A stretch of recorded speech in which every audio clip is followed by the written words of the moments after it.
Israel को अब डरना चाहिए। आखिर क्यों? ऐसा हम क्यों कह रहे हैं? ऐसा हम इसलिए कह रहे हैं क्योंकि इस्राएली हुक्काम में इस वक्त शदीद खौफ हरास दिखाई दे रहा है। इसीलिए पूरे इसराइल को पीएम बेंजामिन नेतन्याहू को भी डरना चाहिए। आखिर उनके हुक्काम में शदीद खौफ हरास क्यों है, ये आपको इस रिपोर्ट के जरिए बताएंगे। आदाब, स्वागत है आपका, खुसूसी रिपोर्ट देख रहे हैं आप। मैं हूं आपके साथ सना वारिस।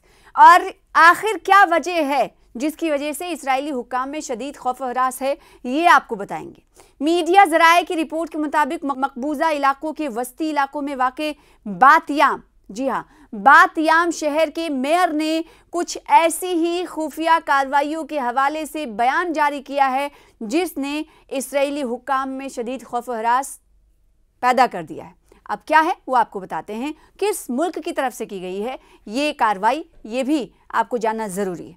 मकबूजा इलाकों में ईरान की खुफिया कार्रवाइयों से इस्राएली हुक्काम में शदीद खौफ हरास है। जी हाँ, मकबूजा जो इलाके हैं वहाँ पर ईरान की जानिब से खुफिया कार्रवाइयों के हवाले से कुछ फ़ैसला लिया गया है या फिर कदम उठाया गया है जिसकी वजह से इस्राएली हुक्काम में शदीद खौफ हरास दिखाई दे रहा है। खुफिया कार्रवाइयाँ हैं क्या, इस पर भी आइए नज़र डाल लेते हैं। शहर कौन सा है जो मकबूजा इलाके की बात हम कर रहे हैं? वो शहर है बातयाम। बातयाम शहर के मेयर ने ईरान की खुफिया कार्रवाइयों के बारे में मंगल की रात एक हंगामी बयान जारी किया है। मकबूजा इलाकों में ईरान की खुफिया कार्रवाइयों से इस्राएली हुक्काम शदीद बौखलाहट और खौफ हरास का शिकार हैं। और बातयाम शहर के मेयर ने एक हंगामी बयान भी इसी सिलसिले में दिया है।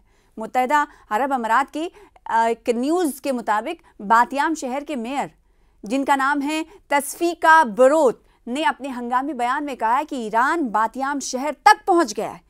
ये बयान ईरान की इंटेलिजेंस ताकत और सिहूनी हुक्काम के खौफ और उनकी बौखलाहट की वाज़े तौर पर अक्कासी कर रहा है। बातयाम शहर के मेयर ने दावा किया है कि गुज़िश्ता चंद हफ्तों के दौरान ईरान के इंटेलिजेंस एहलकारों ने मुतादिद सिहूनी आबादकारों से राब्ता कायम किया है। रिपोर्ट के मुताबिक जिन लोगों से राबता किया गया है उनमें रिजर्व फौजी, यूनिवर्सिटी तलबा और रिटायर्ड एहलकार भी शामिल हैं। उधर इसराइल मकबूजा इलाकों में वाक़े बातयाम शहर के मेयर ने ईरान के साथ ताउन को उनके बकौल बड़ा जुर्म करार दिया है और धमकी भी दी है कि इस सिलसिले में गिरफ्तार होने वाले अफराद को सख्त सज़ा का सामना करना पड़ेगा। कि जासूसी के एक ऐसे इदारे शाबाक ने यह दावा किया है कि सिहूनी शहरियों को कुछ और चीज़ें इधर उधर भेजने और मालूमात इकट्ठा करने जैसे बज़ाहिर सादा से काम के बदले अच्छी रकम और मुआवजे का लालच दिया जाता है। बातयाम शहर के मेयर तस्फीका बरोत ने बताया है कि उस वक्त दसियों सिहूनी आबादकार ईरानी इंटेलिजेंस एहलकारों के राबते में हैं इस वक्त। जी हाँ, ये बहुत बड़ा बयान है जो बातयाम शहर के मेयर की तरफ से कहा गया कि इस वक्त दसियों, यानी एक दो तादाद नहीं, जबकि कई सिहूनी आबादकार हैं जो ईरानी इंटेलिजेंस के एहलकार के राबते में हैं और इस वक्त खुफिया जानकारी शेयर कर रहे हैं और जो ईरान के लिए काम कर रहे हैं। काबिल ज़िक्र है कि ये बयान उस नुक्ते की अक्कासी कर रहा है कि इस्लामी जमहूरिया ईरान ने मकबूजा इलाकों में एक इंटेलिजेंस नेटवर्क तैयार कर लिया है जिससे तेल अबीब की सलामती बुरी तरह खतरे में पड़ चुकी है। वो तेल अबीब जिस पर ईरान की तरफ से बम बरसाए गए थे, वो तेल अबीब जिसकी अवाम कई मरतबा बेंजामिन नेतन्याहू के खिलाफ मुखालिफत में सड़कों पर उतरे हैं, वो तेल अबीब जिसकी इमारतें अब ढहती हुई दिखाई दी। आपको याद होगा 12 रोज़ा जो जंग चली थी ईरान और इसराइल के दरमियान, उसमें हमने देखा था कि कई इमारतें धंस गईं, कई लोगों की मौत हुई और तेल अबीब ने ये भी देखा था कि यहाँ पर हज़ारों लोग सड़कों पर उतरे थे और तेल अबीब का जो एक सिस्टम था जो हवाई चीज़ों को अपने से कंट्रोल से बाहर रख देता था, वो सिस्टम भी कहीं ना कहीं इसराइल का हमने देखा कि नाकाम होता हुआ दिखाई दिया। यानी उसको भी इसराइल के ईरान के ड्रोन्स की तरफ से भेदने के हवाले से खबर हमें मौसूल हुई थी उस वक्त जब 12 रोज़ा जंग चल रही थी।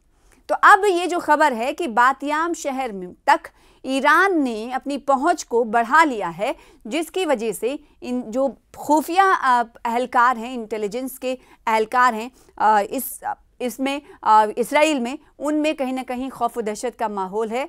और इसलिए ईरानी सरकार ने, बेंजामिन नेतन्याहू ने धमकी दी है कि आप सही से काम करिए, नहीं तो आपके खिलाफ हम कार्रवाई करेंगे। यानी अपनों को ही इस वक्त कटघरे में खड़ा कर रहा है इसराइल। तो वहीं दूसरी तरफ ये दावा जो है वो एक सीनियर जर्नलिस्ट की तरफ से किया गया है कि ईरान ने अपनी पहुंच अब बातियाम शहर तक कर ली है, लिहाजा इसी वजह से देखने को मिल रहा है कि जो इस्राएली कमांडोज हैं, आईडीएफ हो या खुफिया इंटेलिजेंस हैं, उसमें कहीं ना कहीं अब वो ये देखने और पता करने में कामयाब नहीं हो पा रहे हैं कि कौन अपने हैं और कौन पराए। यानी ईरान ने अपनी इंटेलिजेंस को इतना ज़्यादा मजबूत कर लिया है कि मकबूजा जगहों तक भी अब पहुंचता हुआ दिखाई दे रहा है और वहां पर पैसे देकर, ये इल्ज़ाम लगा रहा है इसराइल की पैसे देकर उसने अपने स्लीपर सेल्स या फिर कुछ लोगों को राब्ते में रखा है जो खुफिया इंटेलिजेंस ईरान के रहने वाले अफराद हैं, उनके राब्ते में हैं और काम कर रहे हैं। तो कहीं ना कहीं अगर ये बात सच है तो ये इसराइल के लिए बड़ा झटका है। इसराइल आने वाले दिनों में ये हो सकता है कि घुटने भी टेकता हुआ नजर आए। अगर उसके यहाँ से इस तरह की इंफॉर्मेशन लीक होगी तो जाहिर सी बात है ईरान को बहुत मजबूती मिलने वाली है और ईरान इन तमाम चीज़ों को एक्शन में लेने के लिए पूरी तरीके से डट कर खड़ा होगा। हालांकि पासदारान इनकलाब की बात करें या फिर बात करें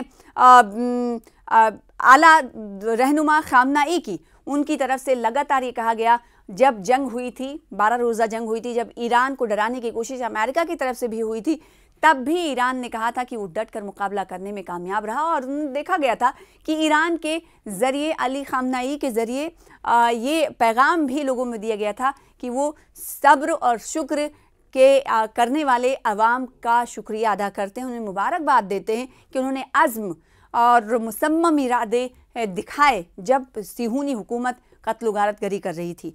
ये तमाम चीज़ें तो कहीं ना कहीं कहा जा सकता है कि अगर इसराइल की खुफिया बातें, खुफिया जानकारियाँ लीक्स होंगी, ईरान को मिलेंगी तो इससे फ़ायदा ईरान को होगा, ईरान मजबूत होगा। और इसीलिए ये खबर बहुत अहम रखती है कि एक जर्नलिस्ट के ज़रिए कहा जाता है कि ईरान ने बहुत हद तक मकबूजा इलाकों तक, अपनी बातियाम शहर का जिक्र करते हैं, वो कहते हैं कि यहाँ तक पहुँच अपनी बढ़ा ली है। तो इसका मतलब ये है कि आगे की ओर ईरान और बढ़ेगा और इसकी वजह से जो खुफिया इंटेलिजेंस है इसराइल की, वो डरती हुई दिखाई दे रही, खौफ व हरास में मुब्तला है कि आखिर अब उनका अगला कदम क्या होगा।